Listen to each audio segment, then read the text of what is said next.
From Delta faucets to Behr paint, Masco Corporation is proud to deliver products that enhance the way consumers all over the world experience and enjoy their living spaces. Masco, serving Michigan communities since 1929.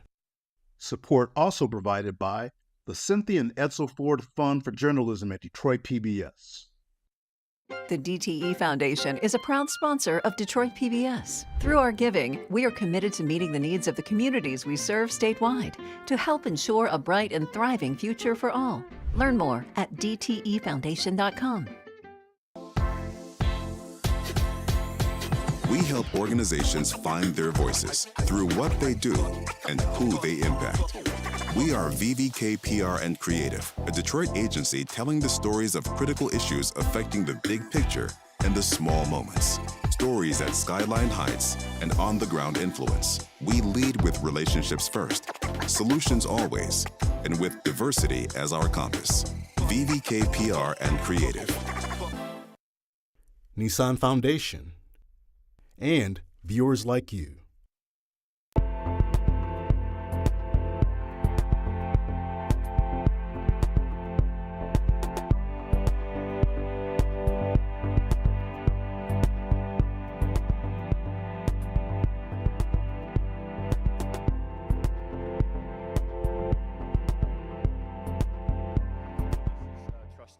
Rebecca Barhar-Cook. I know Trustee Barhar, thank you.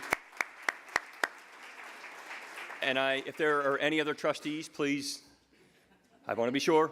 The lights are bright here? Okay, but thank you. And thanks, so many members of our leadership team are here and have been part of helping us with today's program. But again, today we're discussing the vital role of research universities and the important role that they play in supporting our quality of life, and economic competitiveness in partnership with the federal government. We need to look only as far as the Mackinac Bridge, where Michigan State University engineers tested advanced self-powered sensors to monitor its structural safety. And I know many of you saw that bridge as you were heading over this direction, probably drove across that bridge. Now MSU engineers are developing AI-powered systems that could help prioritize bridges and other structures in need of attention. Some of the funding for the sensor deployed project came from the Federal Highway Administration, just one of many examples that we could give about and provide about the importance of partnerships with the federal government. In fact, the federal government is the single largest source of academic research funding across the country, and universities themselves are the next highest funder and footing a growing share of that overall research infrastructure. This innovation-focused relationship grew from the realization during World War II that research universities are perfectly positioned to conduct much of the nation's vital discovery and development work. Since then, many life-enhancing products from the game-changing chemotherapy drugs developed at Michigan State to the smartphones in our pockets came from federally supported university research laboratories. Government sponsorship of higher education knowledge discovery predates World War II. Michigan State University in and of itself was an experiment founded 170 years ago by the state of Michigan to invest in the growing promise of scientific agriculture. Michigan State became an acknowledged prototype for what has become America's great system of land-grant universities through the federal 1862 Morrill Act. And I've often said that if you think about higher education as an industry, it is the only industry that you look in the rearview mirror and there's no other country, not another nation that's even close to us with respect to higher education if we think about it as an industry. And most of our industries, sadly, we can't say the same about. In the 20th century, the university-federal partnership helped make the United States the innovation and higher education powerhouse in the world. Federal investment enables high-risk, early-stage innovation that commercial entities wouldn't likely fund.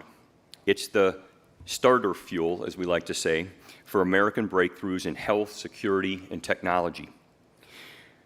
The Facility for Rare Isotope Beams, better known as FRIB, at Michigan State University, everybody in the room's heard of this, is a great example of this. This is a U.S. Department of Energy Office of Science National User Facility, and the world's highest energy, most powerful heavy ion accelerator. All told, FRIB has brought in nearly $2 billion in federal investment since 2012, 79% of which has been spent in Michigan, and 95% across the U.S. We like to say that FRIB is built and run with Midwestern grit while supporting knowledge, discovery, and national security from right here in Michigan. FRIB produces rare isotopes, short-lived nuclei, no longer found on Earth, enabling science that only America can do today and making future innovations possible. From improving cancer treatments to making stronger, lighter materials to applications in manufacturing, energy, and security. FRIB also supports U.S. industry by helping address the national shortage of microelectronics testing by assessing chips used in spaceflight, wireless technology, and autonomous vehicles. Across Michigan's 4 major research universities, federal funding powers nearly $2 billion in research annually. It supports close to 25,000 jobs here in Michigan, generating more than $8.3 billion in total economic impact.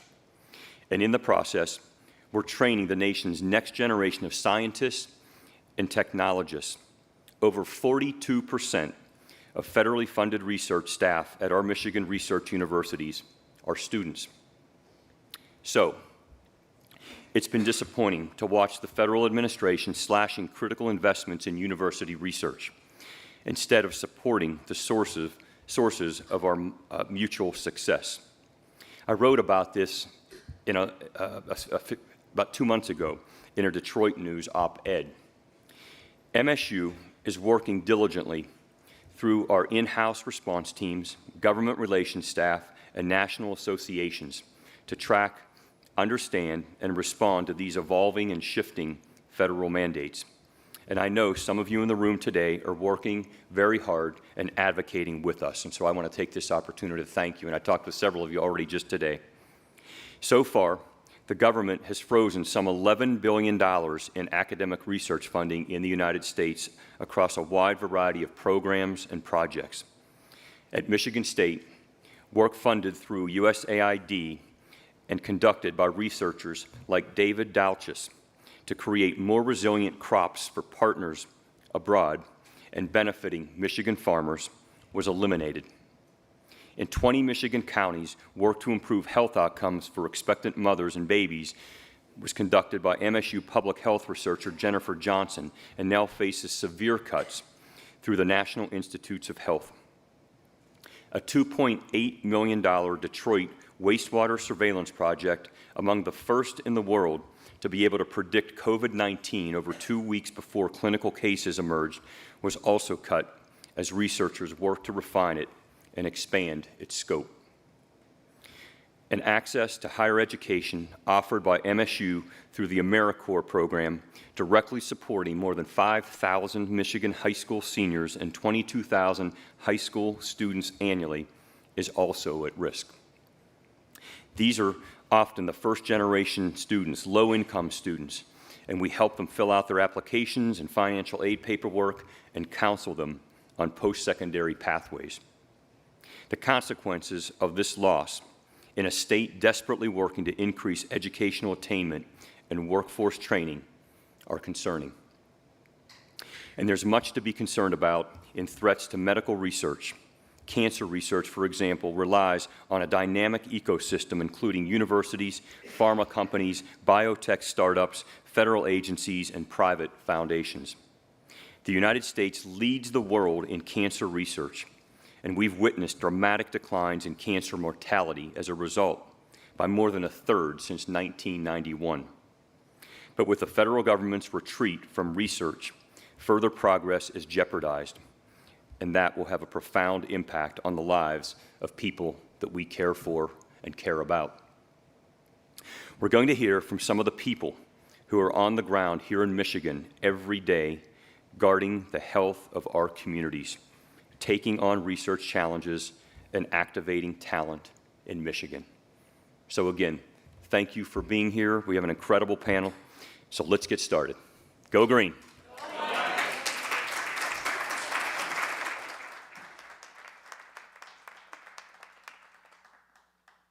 Please welcome Senior Scientist and Scientific Director of the Henry Ford and MSU Pancreatic Cancer Alliance, Howard Crawford. Founder of Blue Lake Ideas and past chair of the Board of Directors at the Detroit Regional Chamber, Matt Elliott. Associate Dean, Public Health, and C.S. Mott Endowed Professor of Public Health at the College of Human Medicine at Michigan State University, Mona Hanna. And to moderate the discussion, please welcome politics editor and columnist at the Detroit News, Chad Livengood.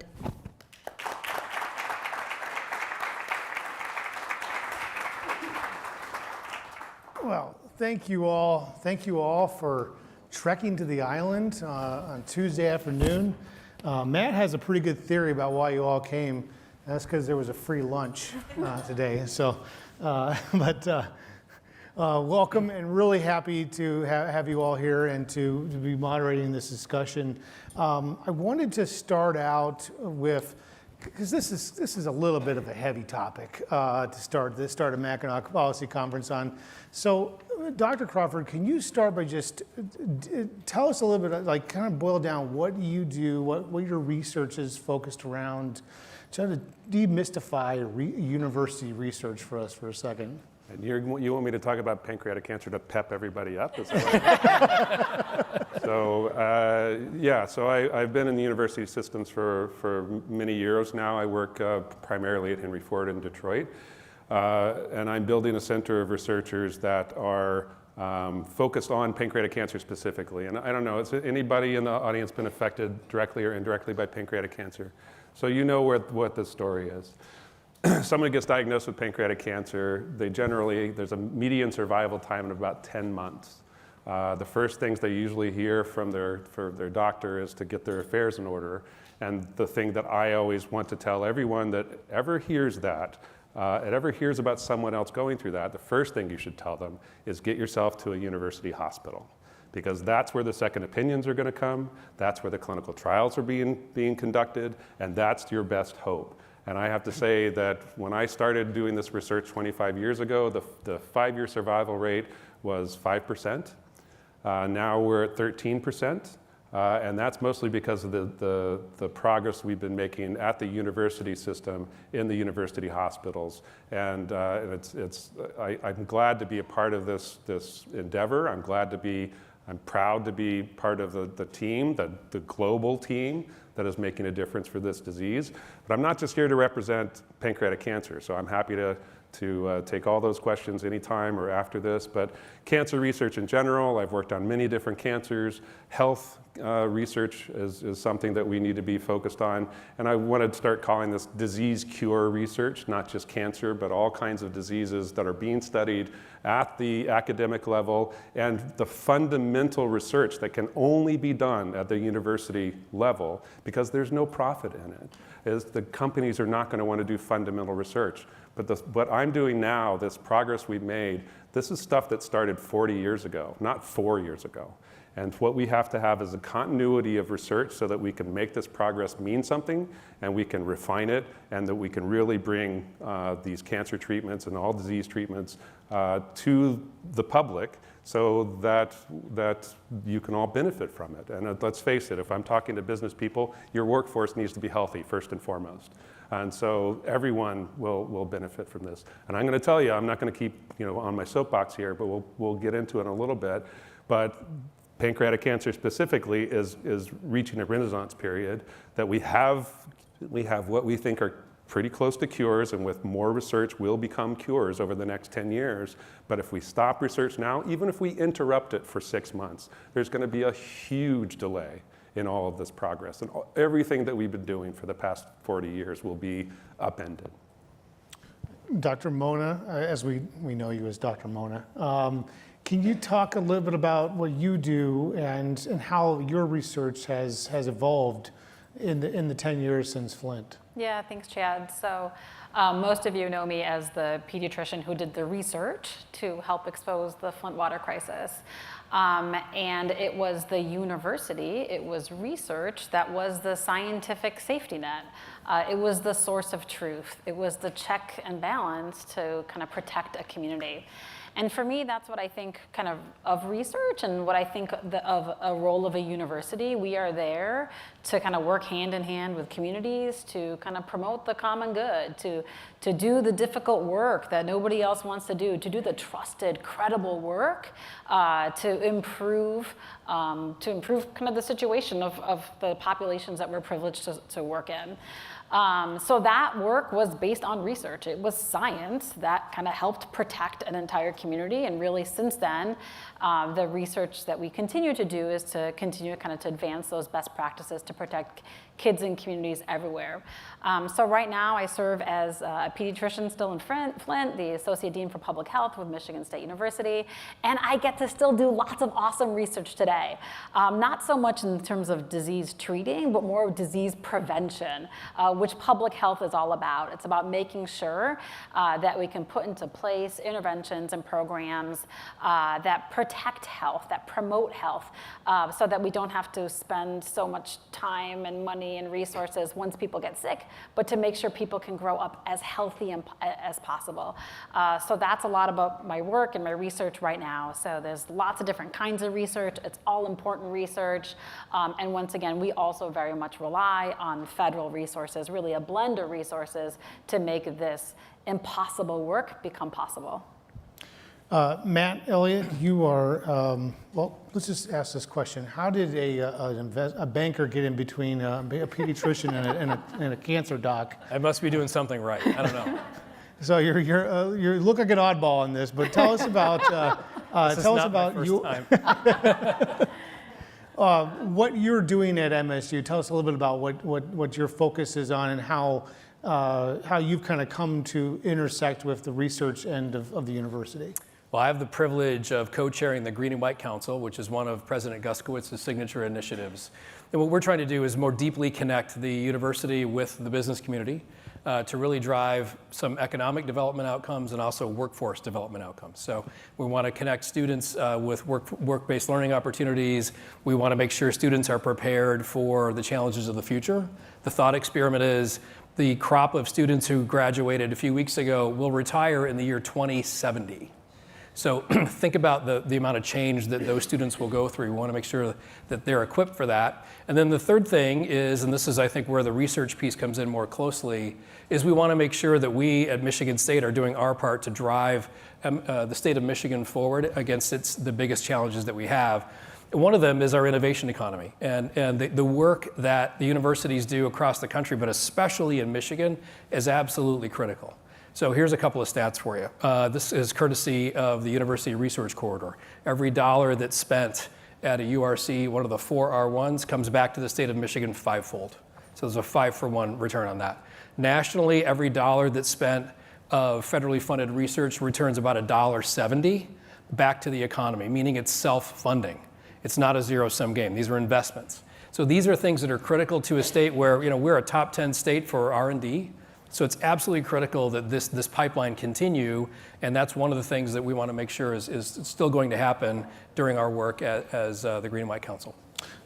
Dr. Crawford, can you talk a little bit about programs either at Henry Ford or Michigan State that are currently in danger, that you know that, or at least what you know about current status of grants through NIH or other federal sources? Sure, and it's not to be impolite here to the businessman, but actually it's $2.70 for every dollar that's spent. It brings back the dollar and then $1.70 on top of it. So 170% return on investment. So I think that's a pretty good deal. Actually, when I heard about the park services, they're 500%. So they've really impressed me. But yeah, with regards to the question, what we see is right now that there's lots of concern about grants that are being taken away. There have been several grants that have been taken away, canceled, which is not something we've even heard of before, particularly at Michigan State, at the University of Michigan, and Henry Ford. Henry Ford, as you can understand, we're in Detroit. Our patient population is very diverse. And the funding for health disparities and racial disparities of disease, there's a racial disparity for pancreatic cancer, for instance. The studies that we're doing there are directly under threat. I look at it as you learn something from everyone's disease, no matter what their background is, their racial background or otherwise. I mean, we learn all kinds of things about diabetes and cancer from mice and lizards and fish. I can imagine that if we learn anything about any one of your diseases in this particular room, it's going to benefit the person right next to you, because we'll be prepared for that sort of method of the disease forming and progressing. So we're very much concerned that the health disparities research that's going on at Henry Ford, which is quite a bit of how people are funded, are directly under threat.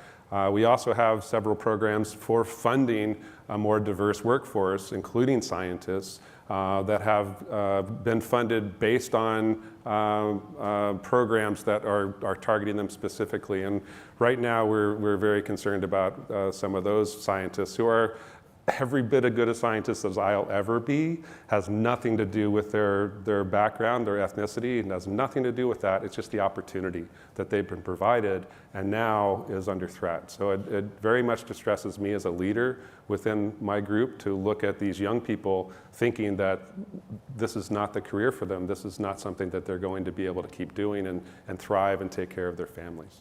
Why is the health disparities programs or research, why is that being targeted? Do you have a sense of that? I have a sense of it, but but what exactly how to answer it? Racism. Okay, that's what she said. but I want to also put in this whole idea that DEI is being targeted. That's diversity of your workforce. And everybody in this room knows that. The idea that suddenly the health disparities is being lumped in as if it's exactly the same thing is, to me, mind-blowing. So I believe Mona had the only correct answer for why this might be happening, because there's no connection between the two. And so, other than the fact that there's a race difference. Mm-hmm. Dr. Mona, you want to expand upon that? Yeah, so I mean, I think this is what we're seeing all across. What things are being attacked are things like gender identity issues, racial disparity issues, be it in health or public health or education. So I mean, I'm not the one making these decisions, but what it appears to be is kind of a deliberate attack on certain kinds of people. So research that is specifically looking at African Americans in urban settings. Yep. Is being targeted just because it has a racial component to it? Absolutely, same with gender identity issues. So if somebody was, researching, gay men's acceptance of a certain kind of treatment, those kind of grants are also being cut. Okay.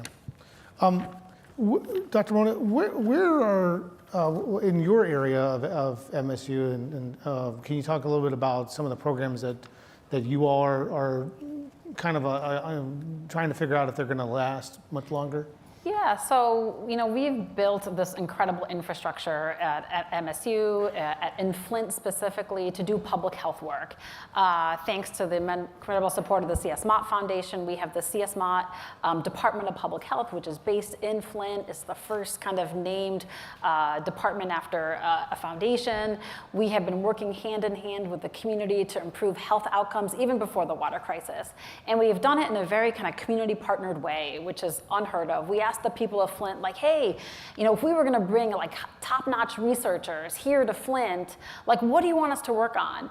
And through a series of kind of interviews and meetings and focus groups and surveys, the people of Flint said, hey, we want you to work on these big issues: healthy behaviors, behavioral health, chronic diseases, and disparities. So the people of Flint identified these big issues, and then as a university, we have been working to hire incredible translation researchers to improve public health. This was all before the Flint water crisis because of the long-standing kind of disparities and health inequities in the city, and MSU's long-standing commitment to improve health in the city of Flint. So I think we just passed the $200 million mark for our Department of Public Health. We have received over $200 million in grants, the fastest growing kind of unit in the college. Amazing work that is happening in lots of different sectors and disciplines to improve the health of a community, and not just to do this work in Flint, but to share our best practices to communities across our great state and across the nation who are struggling with so many of the same kind of inequities.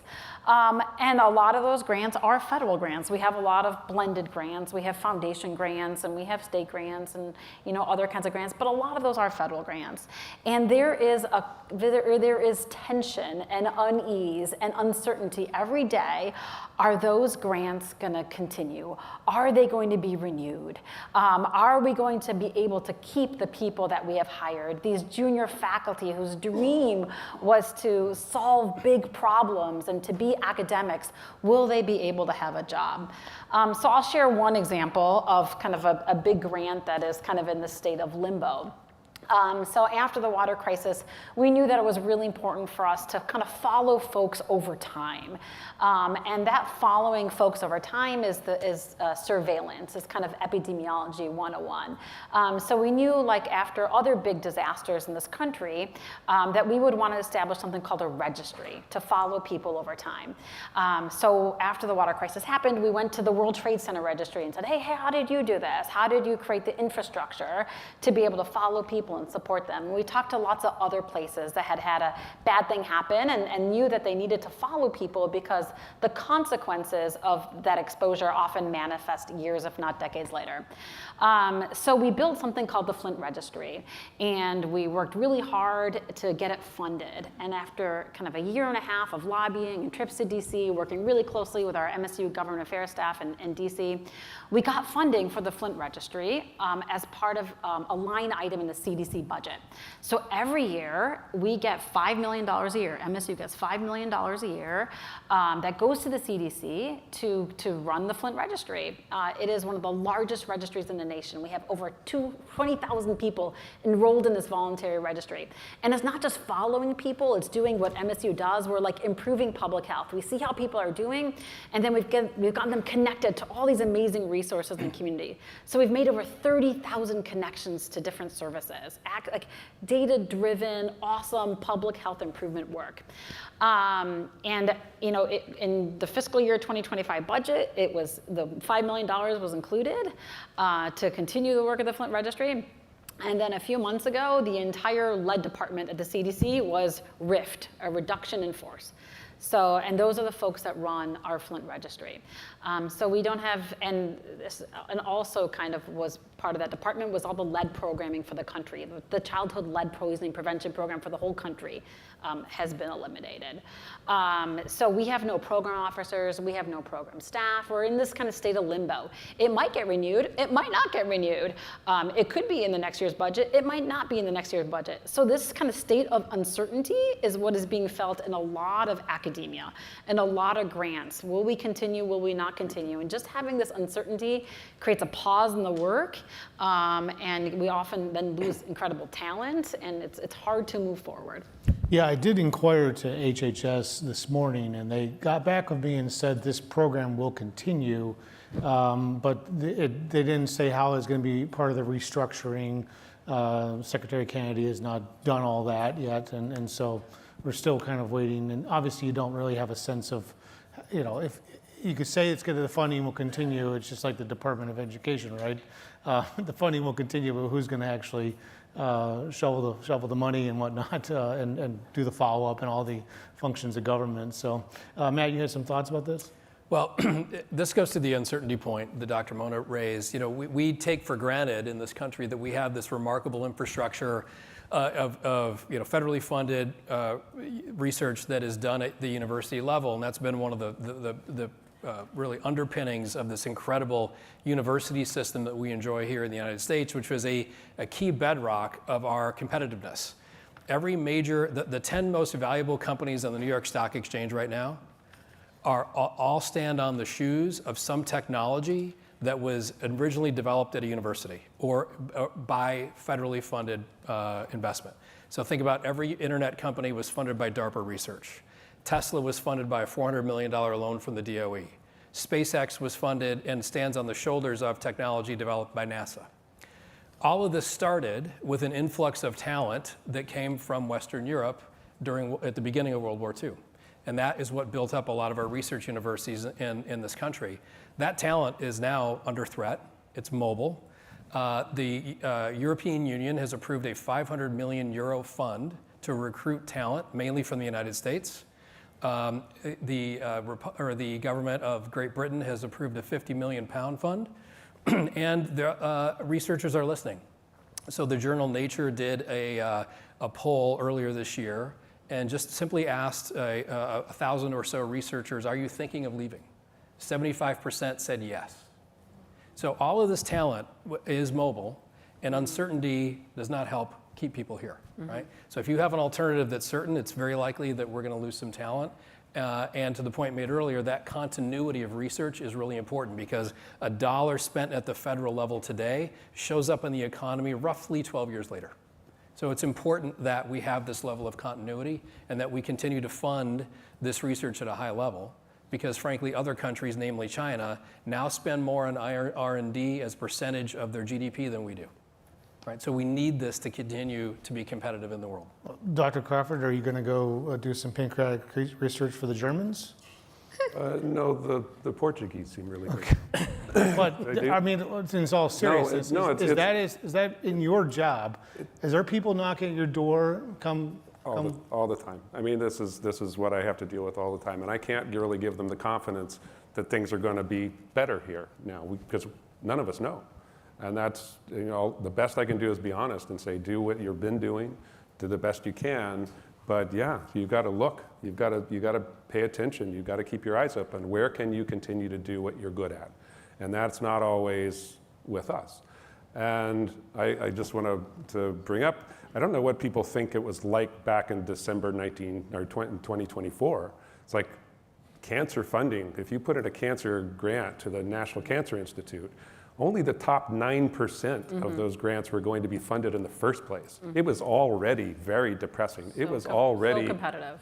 It's just having the young people look at us and say, I don't want that kind of stress in my life. That was hard because that's what we trained them to want to do. We trained them to do what they want to do, but we want to keep the research going.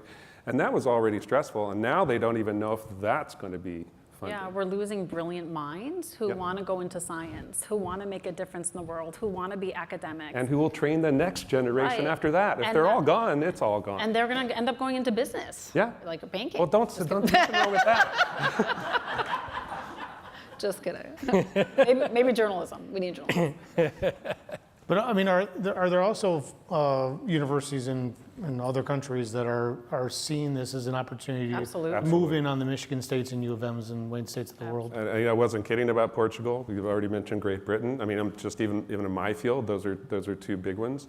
And the Chinese, let's just face it, the Chinese are going to pilfer. I mean, ironically, I grew up in Huntsville, Alabama, where the space program started, where NASA was a big deal. We saw the brain drain in reverse, draining towards us in that period of time. And now what we're going to see is going the opposite direction. And I don't think we're going to like what it looks like. Prevention research. Yeah. The only reason you know about prevention research is when there is no prevention research, when things are not prevented. And then you're going to wish you had prevention research. Yeah. So it's very invisible and incredibly important, and in diseases and in health in general. Yeah. And to your point, Chad, from a business point of view, every business it thrives first and foremost when their workforce thrives. So health is wealth in a lot of ways. And if we're not doing right by our citizens to improve health outcomes, that doesn't help anybody, right? It certainly doesn't help anything economically, let alone what it's like to, what it's like to have a lived experience that is suboptimal relative to what it could have been had we stayed the course and continued to fund research. Chad, I would just add about a welcoming climate for researchers. So I am here because there was a welcoming climate for researchers. So my family immigrated to this country, fleeing an authoritarian regime to come to the US, where my dad ended up at Michigan Tech University as a researcher. So he was a metallurgist, and we lived in the UP, and he did research, and then we ended up downstate. And at that time, it was this great place to come as an immigrant, as a scientist, as a young scientist, to build a family and to do, to achieve that American dream. And we have brilliant minds across the world who wanted to come here, but now they don't see it as a welcoming climate to be an academic or a researcher. Follow up, Matt, about businesses that have greatly benefited from the government funding their research. I mean, if Elon Musk's SpaceX and Tesla were the beneficiaries of early technology and research in building rockets and making batteries that make cars, go down the road 300 miles, why would he be trying to destroy it all? I mean, that's a great question, and I don't think anyone has a great answer. I asked Kevin one time when he was in Washington, and for the room's benefit, Kevin is doing an incredible amount of work to advocate on behalf of MSU in a way that's productive, and then hopefully is a way that's constructive and returns benefits back to the university. But ordinarily, as a business person, you normally look at these situations as a negotiation. Okay, what do you need? What is the list of demands? And there isn't one. I mean, it's a very opaque situation, which only adds to the uncertainty. No business or no organization can thrive in this level of uncertainty. Mm-hmm. And so having some clarity obviously would help a lot in terms of, all right, what's the goal here? What is the objective that you're trying to achieve with these cuts? And there isn't one that's been clearly articulated to my knowledge. But I do know this, that if you look at the research pyramid, the very basic research that gets done in this country is federally funded research for the most part. What happens then is that research then gets de-risked and it's able to become commercialized. And that's why we have, for example, the MSU Research Foundation, which takes these great ideas that look to be commercial and that we're able to bring those to market.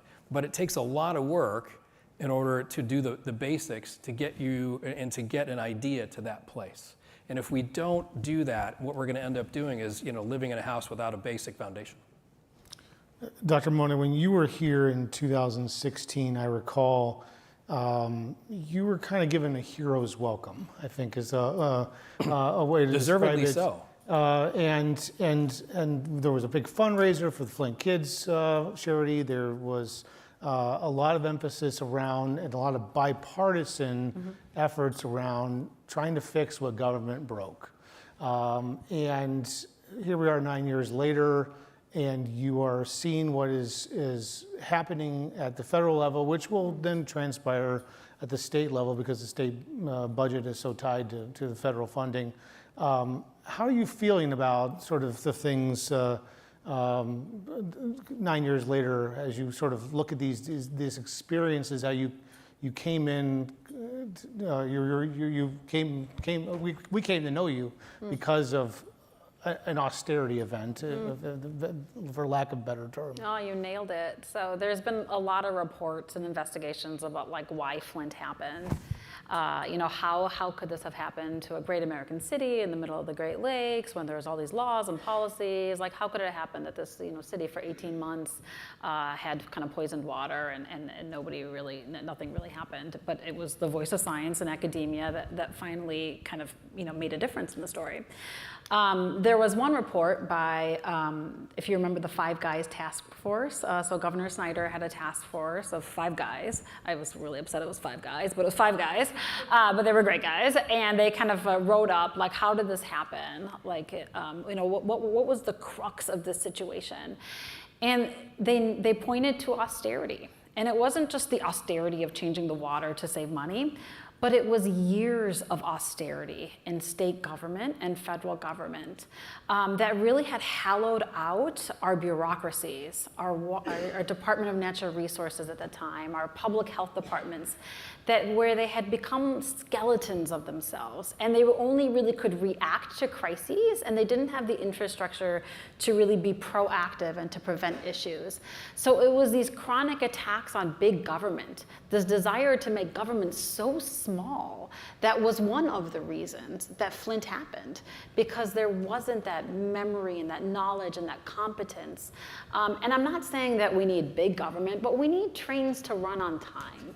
We need transparency, and we need representation, and we need to be able to have the infrastructure in place so that government works for people, and it's hard. So there is a lot of resonance today because we are slashing government.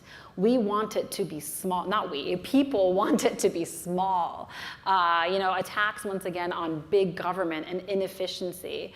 And what we are going to see is something, I had a quote in the Washington Post a few weeks ago when they cut the whole lead department, and they were, wanted to reverse a lot of these laws that we helped strengthen over the last decade.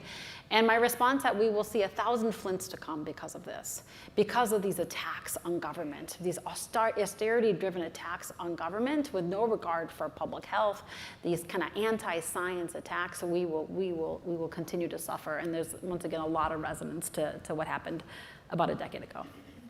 Dr. Crawford, earlier you mentioned that we're years and years, or we're very close to solving pancreatic cancer.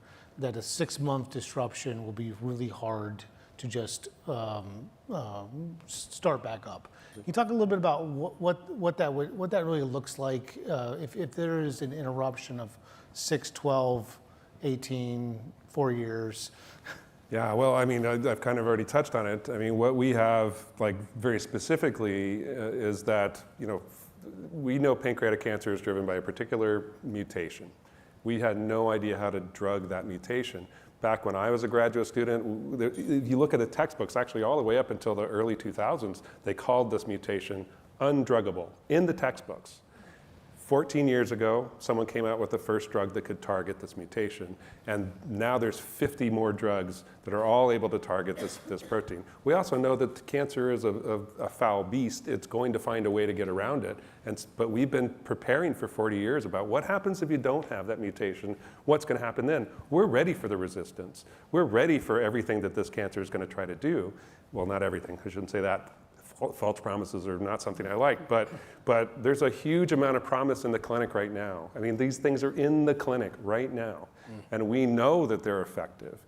And what's going to happen is we end up with that 6-month period where everyone's afraid to become a researcher, where everyone's afraid this is not a job where they can raise their child with, or they can't bring home any money to send them to college or even feed them. They're not going to do that work anymore. So who's going to carry this football over the line? There's not going to be anybody left. I'm going to be dead. It's like another 15 years is what we're waiting for. And I'm sorry, but I want to retire someday too. But by the way, I don't want to lose my job right now. But my entire job, Your boss is right there. I know, my entire job. Let's face it, cancer researchers. My entire job is to put myself out of business, to cure it, to get rid of it.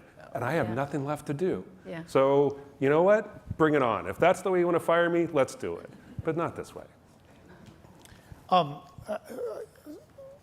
couple of years ago, well, actually, this is like 10 years ago.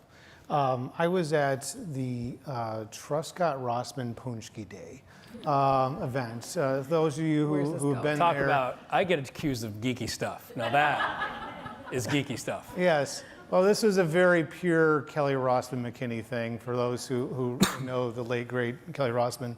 And I was standing around and it was talking about primaries, because that's what people talk about, at Punchki Day. Who's primarying who? And there was this university lobbyist who was talking about my chairman might run for the Senate. And I was like, your chairman? And then I figured out he was talking about Al Pashoka, who was then the chairman of House Higher Education Appropriations. And then he was talking about a few other people, but basically he was just talking about people like on the House Higher Education Appropriations Committee. And then we started talking about this State Senator Mike Lee, and he was going to get challenged by Kevin Daly, representative from Lapeer County, and this lobbyist didn't know who Kevin Daly was, and I was like, he's a third-term rep. You probably ought to get to know him. He's a farmer from Lapeer County. He probably has a few opinions about the MSU extension, and this lobbyist was like, man. But it was like kind of like telling to me like that someone who's remained nameless here, university lobbyist, didn't have any connection with a third-term rep. And I've used this I've thought about this many times over the years about how do groups and entities try to connect with lawmakers and try to get people to understand what their issue is, and so that when the crisis comes, and I think you all kind of agree there is a crisis now, how do you all get in front of those people and get them to be your advocate, so they can maybe one person there's probably like this many people in Michigan who can pick up the phone and get on the phone with the Oval Office, but you got to like there's a succession of people to get to those four people. So I don't want this is a long way of getting to a question here, but my question is, what do you think you need to do now? What is the action items for folks at this conference if they want to try to save the pancreatic cancer research, or save the Flint registry, or the other just general R&D? That we certainly have a ton of R&D in this state as well. I think it's a really important question. I know everyone's going to have an opinion, but the main thing is that it's our responsibility. So we need to be better communicators about what we do. We spend really all of our time writing papers and writing grants, and that's what we have to do to function. But if the public doesn't understand that's what we're doing, why we're doing it, what is happening in the laboratory, what we're bringing to them in the next few years, that's our fault. And we need to be better communicators. Chad, I think in addition to doing the work, everybody always says you want to create the relationship before you need the relationship. Okay, that makes sense. The other part, though, is that you also, I think, we have to bring, to your point, a different mindset to that conversation. What's, to me, behind the mindset of the current administration is a zero-sum game. It's either or. You can have a balanced budget, you can have small government, or you can have what we have, right? To me, it's an and, meaning these investments that we're making, for example, in higher education research, these are ands. Yes, and. We can do that, and we can balance the budget because this actually grows the economy, right? And so it's that mindset that I think we need to continue to focus on. We talked about it here at the conference 2 years ago, the power of and I think that more of that mindset needs to be brought to the table as we communicate the story around the value to people on the ground who are just people, regardless of how they identify politically or any other way. They're people who need to be taken care of, and that they all benefit from these sorts of investments, and that's what they are, they're investments.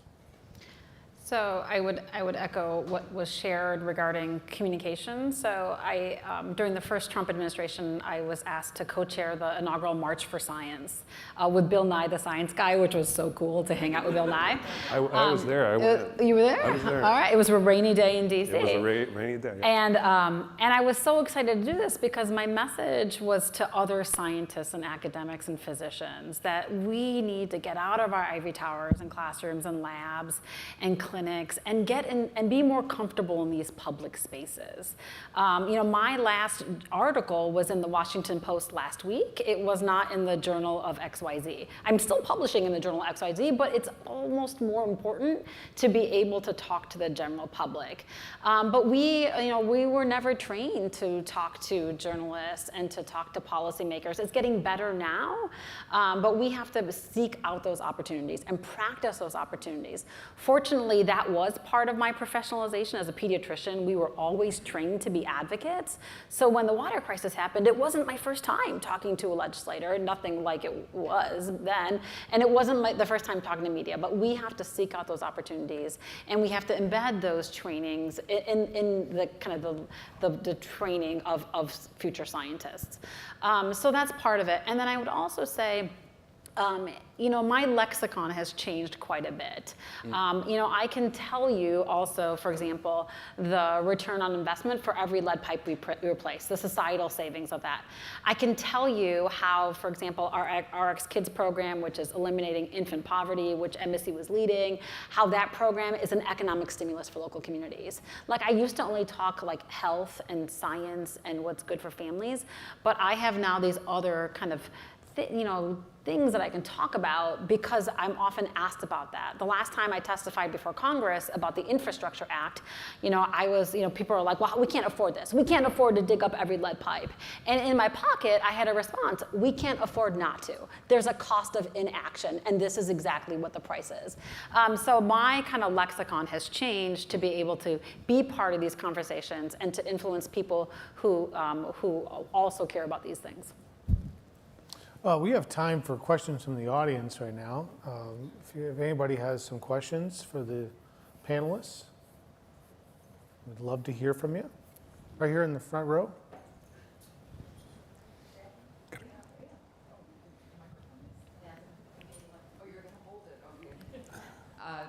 Thanks, great panel. Here's a question maybe specifically for Dr. Crawford. Let's just say the federal funding goes away or is severely cut, and it's not going to change for months, years, 4 years possibly. How many other Dr. Crawfords are there in other universities? How many others of you are this close to solving pancreatic cancer? And how do universities now start to collaborate maybe differently? What would cause you to do something different than maybe you've done in the past to work around the dilemma that you face?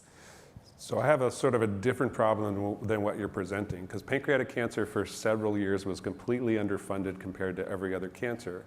And what that did was build a coalition of national and international scientists who all work together. I mean, there's always one or two that's not going to help and not going to work with you. They want the glory or whatever. But it's a huge community of people who I call my friends, and they call me their friend as well, because we all work together to solve this problem. And I think that this is actually pancreatic cancer research has become a really great model for all the different types of health research, particularly cancer research. They look at us and say, you have a great community. We have a great community because we have a huge problem and no money. And now if we have less money, that's a whole different question. We're already working together. There are already a lot of me out there, and they're all under the same threat that I am, and of course everybody that they train. And of course I've trained people that are professors other places too. They're where I put my hope. And I don't know what's going to happen to them, and I don't know what to tell them. So I have to say that what we would love to say, so even now, even before, we had to rely on federal funding, philanthropy, and foundation funding. And philanthropy and foundation funding just cannot supplement what the federal cuts are threatening right now. So, I mean, really it comes down to, can you convince more people with billions of dollars to say this is the funding you need to do, but by giving pancreatic cancer funding, do you not get enough funding for the lead small pipes? babies with leukemia? Right, I mean, yeah, like exactly. kids with sickle cell. I mean, the same situation. You could replace pancreatic cancer with any other condition. And there's collaborations of researchers. They go to their conferences together. They work together. They do all kinds of different things together, but they're all under threat. Right, and having experts at the National Institutes of Health looking over our grants with their specialization, looking at the grants written into that specialization, saying, yes, this is worth it. This is worth being one of the 9% that are going to get funded. And I don't want to be looking at leukemia grants. I would do a terrible job at it. But the idea here is that experts are looking at that and vetting that and saying this is worth it. And that's what we're going to lose, and I don't know what happens after that. And I would also reiterate what Dr. Crawford said. Like, it was already just like 9% of grants were funded. Like, you have to be so exceptional to get an NIH R01, to get an award. So, like, we needed to be doubling down these dollars. And this is not a time for retreating. Like, to solve these big problems that only universities can solve, we needed like 3-5 times more dollars to be able to do this work. Question? I have a question for Matt. When it comes to the times we're living in, this is the most divisive times I think I remember in my lifetime.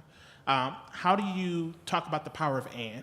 You know, some people want small government, some people want government out of education, or they want educational facilities to do exactly what they want them to do, but also talk about the research that we need. How do we do that rather than either or?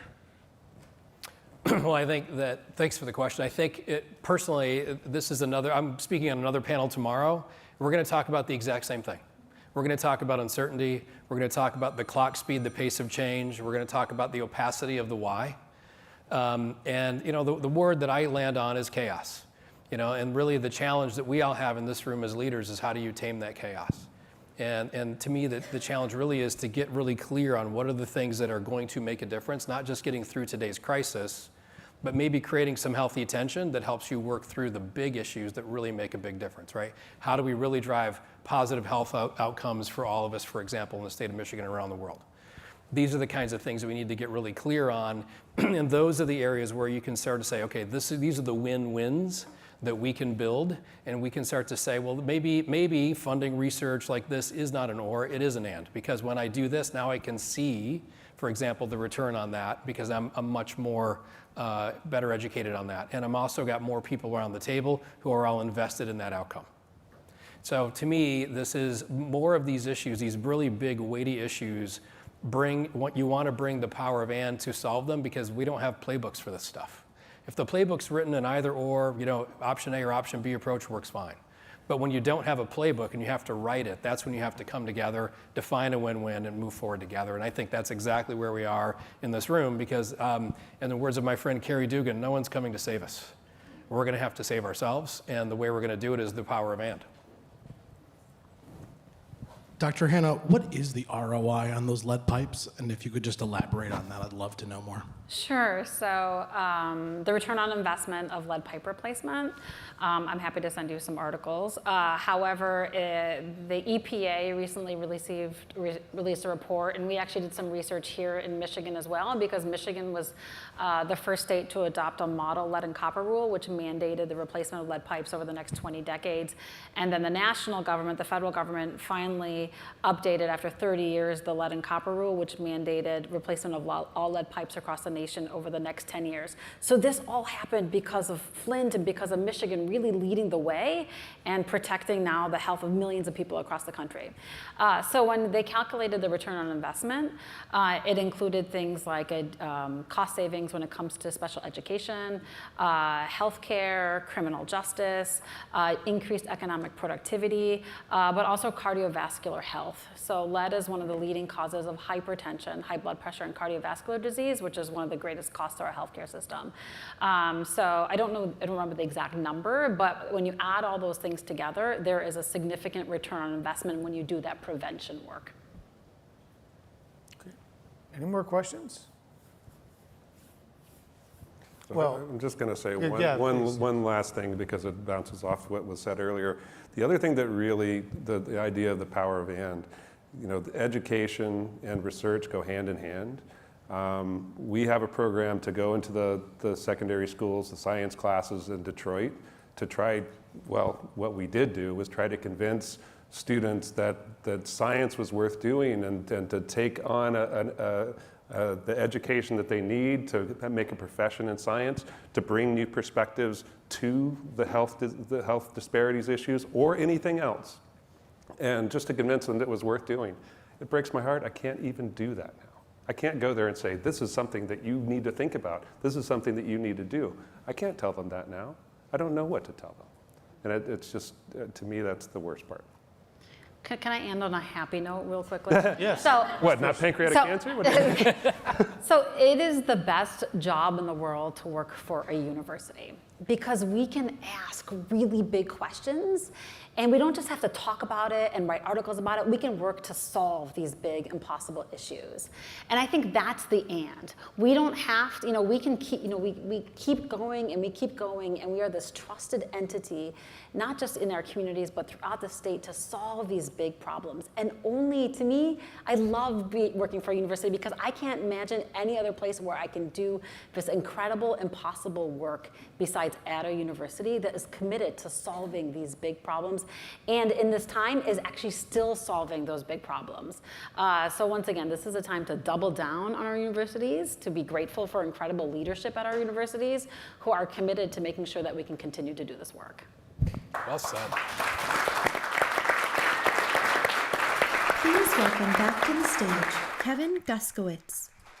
So on that note of ending positive, as Dr. Mona just said, there is hope. And we do have to come together. Our University Research Corridor here in Michigan, our research universities for Michigan, we are committed to this work. So many people in the room have helped us over these past 4 or 5 months tell the stories, the important stories that I think are resonating with our congressional leaders. I've spent a lot of time up in D.C. Along with others in the room here and a lot of other university presidents, and I do believe that we're making some progress. It's about telling the stories. It can't be about woe us, look at what's happening to this group of individuals or this institution. It has to be about the impact to society, and you heard some of that today. And I think if it's framed that way, these stories will begin to resonate with those who can, in fact, make a difference. I was at our Big Ten presidents' meetings last week at this time, and there were 16 of the 18 presidents represented there, and in several of those states, they were already preparing for budget cuts within their state to higher education. I was pleased to be one of those who while we're preparing for the impact at the federal level, we are hopeful, and I know that there are some of our state legislators here that I've been out telling the stories about, and so thank you for supporting us and supporting higher education in Michigan. We can be one of those states that not just survives this, but can come out on the right end and having thrived and made a difference in having more stories to tell because you're supporting higher education in the way that we need you to support us in the state of Michigan. So with that, I'm grateful for incredible panelists today. There are many, many more stories that I know that they can share with you. Take some time to do that. Thank you for business leaders of Michigan representation here and others that I know support us in the way that you do. So with that, I think we are right on time, and I hope to have a chance to spend more time talking with you throughout the next few days here in Mackinac. Thanks so much.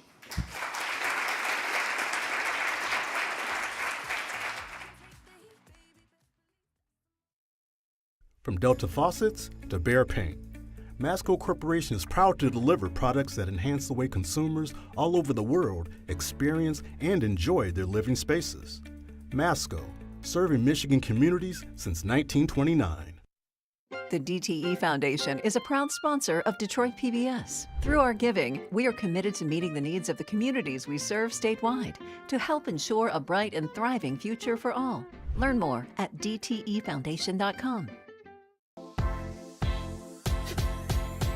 We help organizations find their voices through what they do and who they impact. We are VVK PR and Creative, a Detroit agency telling the stories of critical issues affecting the big picture and the small moments. Stories at Skyline Heights and on-the-ground influence. We lead with relationships first, solutions always, and with diversity as our compass. VVK PR and Creative.